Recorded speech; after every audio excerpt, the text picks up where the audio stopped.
News one north ইষ্টৰ আজিৰ এই প্ৰতিবেদনলৈ আপোনাক স্বাগতম। আপুনি চাই আছে দেশৰ এটা অগ্ৰণী নিৰ্ভীক নিৰপেক্ষ channel news one north east. ক্ৰমাৎ নেপাল বাংলাদেশৰ দৰে পৰিস্থিতি সৃষ্টি হোৱাৰ দিশে গতি কৰিছে অসমৰ পৰিস্থিতি। মানুহে একো অপৰাধ কৰা নাই, মানুহে ন্যায় বিচাৰিছে। নিজৰ প্ৰাণৰ এগৰাকীক হেৰুৱাই মানুহ দিশহাৰা হৈ পৰিছে। ইমান ভাল মানুহ এটা মাৰি পেলাইছে, আমি হিলা দি মাৰিম, হিলা দি কুবে মাৰিম, দিবা লাগে, ওইলাই দিবা লাগে গাড়ী ফেৰা। ইমান ভাল চলি এটা মাৰি পেলাইছে, আমাক ওইলাই দিবা লাগে, তাহাক আমি হিলা দি মাৰিম। বাছ কাটা মাৰি হিলা আছে আমাৰ, হিলা দি কুবে মাৰিম, কুবে মাৰিম। জুই উঠি আছে,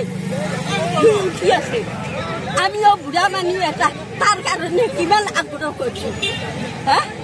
কিয় মাৰিব লাগে বিনা দুখী মানুহ? তাহাক উলিয়াই দিব লাগে, উলিয়াই দিলে আমি শিল দি ঠেকছে মাৰিছে, তাক যেনকে শাস্তি কৰি মাৰিছো। অসমৰ এক আপুৰুগীয়া সম্পদ হেৰুৱাই মানুহ দিশভ্ৰান্ত হৈ পৰিছে। মানুহে ন্যায় বিচাৰিব কাৰ ওচৰত? মানুহ যাব কলৈ? তদন্তকাৰী নিয়োগ, তদন্তৰ সমস্ত দায়িত্ব কাৰ হাতত অৰ্পিত হৈ আছে? নিশ্চয় মুখ্যমন্ত্ৰীৰ হাতত, ৰাজ্যখনৰ গৃহমন্ত্ৰীৰ হাতত। আৰু এই ৰহস্যজনক মৃত্যু, ৰহস্যজনক হত্যাৰ ন্যায় বিচাৰিলেই মুখ্যমন্ত্ৰী মহোদয়, গৃহমন্ত্ৰী মহোদয় আপুনি দেখোন জাঙুৰ খাই উঠে। আপুনি দেখোন সকলোতে আজিকালি বিৰোধীৰ চক্ৰান্ত, কংগ্ৰেছৰ চক্ৰান্তহে দেখে। আপুনি সময় থাকোঁতে এই লেতেৰা ৰাজনৈতিক বক্তব্য প্ৰদান কৰাটো বন্ধ কৰক মুখ্যমন্ত্ৰী মহোদয়। কাৰণ জনতা আজি জাঙুৰ খাই উঠিছে। এয়া স্বতঃস্ফূৰ্ত জনজাগৰণ। এয়া কোনো কংগ্ৰেছ সৃষ্ট জনজাগৰণ নহয়, বিৰোধী সৃষ্ট জনজাগৰণ নহয়, এয়া স্বতঃস্ফূৰ্ত জনজাগৰণ। ৰাজ্যখনৰ কোটি কোটি জনতা বুৰ্বক নহয়। আপুনি দিনক ৰাতি বুলি ক'ব আৰু জনতাই মানি ল'ব। ৰাজ্যখনৰ 3.5 কোটি জনতাক আপুনি অন্ধভক্ত, বিবেকহীন বুলি এবাৰৰ বাবে হ'লেও ভুলতো নাভাবিব। নহ'লে ফেৰিঙতিৰ পৰা খাণ্ডৱ দাহ হোৱাৰ পুৰা মাত্ৰাই সম্ভাৱনা আছে মুখ্যমন্ত্ৰী মহোদয়। নিজৰ প্ৰাণতকৈও প্ৰাণৰ শিল্পীগৰাকীৰ মৃত্যুৰ ন্যায় বিচাৰি এই প্ৰজন্মৰ এইসকলে কি কৈছে এবাৰৰ বাবে হ'লেও শুনিবচোন মুখ্যমন্ত্ৰী মহোদয়। তথ্য হয়তো ওলাই গ'ল, ওলাই যোৱাৰ কাৰণে আজি এই হেমন্ত বিশ্ব শৰ্মা ইমান লেহেমীয়া কৰি আছে। এই যে আৰম্ভণি হ'ল, এই যে নেপালৰ আৰম্ভণি কৰিলে, ইয়াৰ দোষ কিন্তু হেমন্ত বিশ্ব শৰ্মা। সেই মানুহজনক যেতিয়া ন্যায় দিব পৰা নাই, নিশ্চিতৰূপে ইয়াতে CM-ৰ 100%, 101% দোষ আছে। আপোনাৰ যদি আপুনি আণ্ডাৰষ্টিমেট নকৰিলেহেঁতেন জুবিন গাৰ্গক, আপুনি আণ্ডাৰষ্টিমেট প্ৰথম দিনাৰ পৰাই কৰিছে। যেতিয়া তেওঁ আহিব, তেওঁ যেতিয়া মৃত্যু হৈছিলে আপুনি আণ্ডাৰষ্টিমেট কৰিছে। তেওঁ প্ৰথম দিন আহিব, তেওঁক শ্ৰদ্ধাঞ্জলি দিব 7টাৰ পৰা 7টা, আৰু তাৰপিছত তেওঁক পিছদিনাখন গৈ পেলাই সোণাপুৰত জ্বলাই দিয়া হ'ব। আপুনি একদম ইজিলি কৈছিলে, অসমবাসীয়ে কৰিলে। কিন্তু দুখিত, আপুনি অসমখন নেপাল কৰিব গ'লগৈ। আপোনাক বাৰে বাৰে কৈছিলোঁ অসমখন প্ৰসিদ্ধ কৰক, অসমৰ চৰিত্ৰ দাঙক, আৰু অসমৰ অস্তিত্ব স্বাভিমান আৰু শান্তি বিৰাজমান ৰাখক। আৰু আমাৰ মুখ্যমন্ত্ৰী মহোদয়ে কৰিলে কি? প্ৰাণৰ শিল্পীগৰাকীক অকালতে ৰহস্যজনকভাৱে হেৰুৱাই ন্যায়ৰ দাবী কৰাসকলক আপুনি শাসনৰ ক্ষমতাৰে বিভিন্ন ধাৰা প্ৰয়োগ কৰি জেল হাজতত বন্দী কৰিছে। যদি নেপাল টাইপ হয়, প্ৰথম অখিল গগৈ ঘৰটোকে এটেক কৰিব। মোৰতো একো নাই, মোক চবেই মামাই মাতে, গতিকে আমাৰতো কোনো প্ৰব্লেম নাই। যি হ'ব প্ৰথম অখিল গগৈ ঘৰতে হ'ব। ন্যায়ৰ দাবী কৰা জনতাৰ ওপৰত আপুনি ৰাণ কুকুৰৰ দৰে পুলিচ বাহিনী মেলি দিছে। ন্যায় বিচৰাক আপুনি ৰাস্তাত দৌৰাই কোবাইছে। এয়াই গণতন্ত্ৰ নেকি?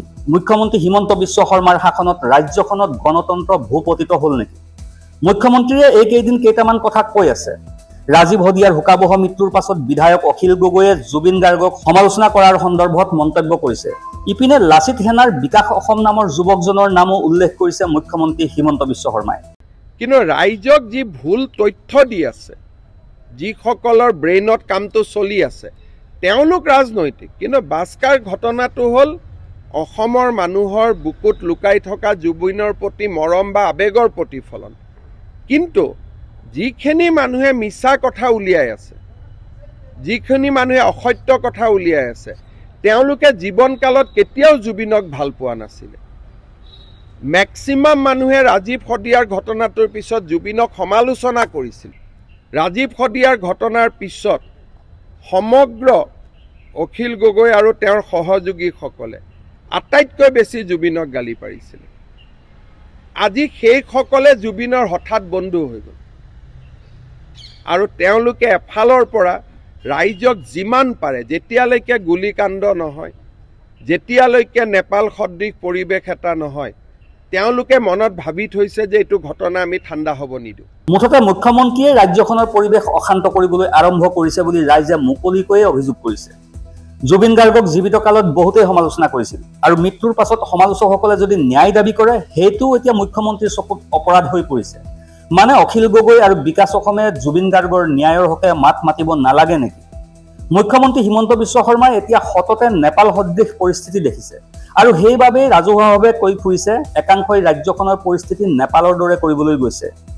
মুখ্যমন্ত্ৰীয়ে হয়তো পাহৰি গৈছে যে এয়া কোনো ৰাজনৈতিক ইচাৰাত সৃষ্ট হোৱা গণ অভ্যুত্থান নহয়। জুবিন গাৰ্গৰ মৃত্যুৰ ন্যায়ৰ দাবীত এয়া স্বতঃস্ফূৰ্ত গণ অভ্যুত্থান। হত্যাৰ অভিযোগত অভিযুক্ত সাংস্কৃতিক দালাল শ্যাম কানু মহন্তৰ পৰিয়ালৰ সৈতে থকা মুখ্যমন্ত্ৰীৰ অতীজৰে পৰা থকা কাপ প্লেট সম্পৰ্কৰ কথা অসমৰ ৰাইজে নজনা নহয়। মুখ্যমন্ত্ৰীৰ পত্নী ৰিণিকী ভূঞা শৰ্মাৰ মালিকানাধীন গল্ডেন থ্ৰেডৰ সৈতে দালাল শ্যাম কানুৰ নৰ্থ ইষ্ট ফেষ্টিভেলৰ সম্পৰ্ক কি সেইটো জনাবৰ বাবে মুখ্যমন্ত্ৰীয়ে SIT লৈ ৰিণিকী ভূঞা শৰ্মাক তলব নকৰাই কিয়? মুখ্যমন্ত্ৰীয়ে প্ৰকৃততে ভাবিছিল এটা, কিন্তু মূৰকত গৈ হলগৈ বেলেগ এটা। হিন্দু মুছলমানৰ ৰাজনীতি কৰাত অভ্যস্ত হিমন্ত বিশ্ব শৰ্মাই ৰাজ্যখনত বিধানসভা নিৰ্বাচনৰ পূৰ্বেই পুনৰবাৰ নেলি গহপুৰৰ দৰে সাম্প্ৰদায়িক সংঘাতৰ পৰিস্থিতিৰ সৃষ্টি কৰি 26ৰ নিৰ্বাচনী বৈতৰণি পাৰ হোৱাৰ সপোন দেখিছিল বুলি ৰাইজৰ মাজত এতিয়া সঘন আলোচিত বিষয়। কিন্তু জুবিন গাৰ্গৰ মৃত্যুৱে আমাৰ ৰাজ্যবাসীৰ মাজত একাংশ লেতেৰা ৰাজনীতিকে বিয়পাই তোলা ধৰ্মীয় সংকীৰ্ণতাবাদক নিঃশেষ কৰি পুনৰবাৰ অৱক্ষয় হ'ব ধৰা ধৰ্মীয় একতা আৰু সাম্প্ৰদায়িক সম্প্ৰীতিক জীপাল কৰি তুলিলে।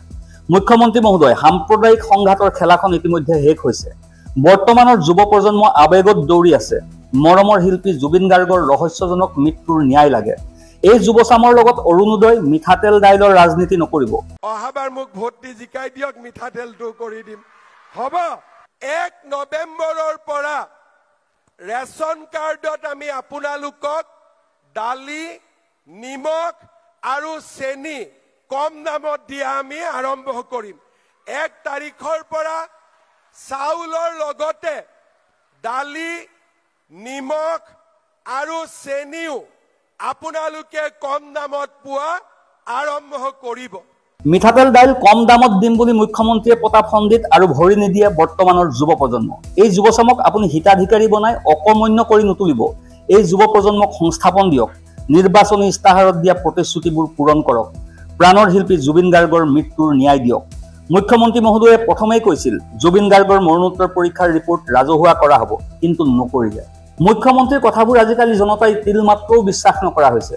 কাৰণ পূৰ্বতে মুখ্যমন্ত্ৰী হিমন্ত বিশ্ব শৰ্মাই কৈছিল 10 ছেপ্টেম্বৰত ৰাজহুৱা কৰা হ'ব গৌৰৱ গগৈৰ পাকিস্তান লিংক। সেইটো অসাৰ প্ৰতিপন্নহে হ'ল। মুখ্যমন্ত্ৰীৰ কথা মতে 10 ছেপ্টেম্বৰত গৌৰৱ গগৈ জেলত সোমোৱাটো খাটাং আছিল, কিন্তু নহ'ল। ওলোটাই ৰাজীৱ ভৱনৰ পৰা গৌৰৱ গগৈয়ে নাচিহে দেখুৱালে। জুবিন গাৰ্গৰ মৃত্যুৰ মৰণোত্তৰ প্ৰতিবেদন মুখ্যমন্ত্ৰীয়ে ৰাজহুৱা কৰিম বুলি কৈছিল, কিন্তু সময়ৰ মূৰত মুখ্যমন্ত্ৰীয়ে পাভলুটি মাৰিলে।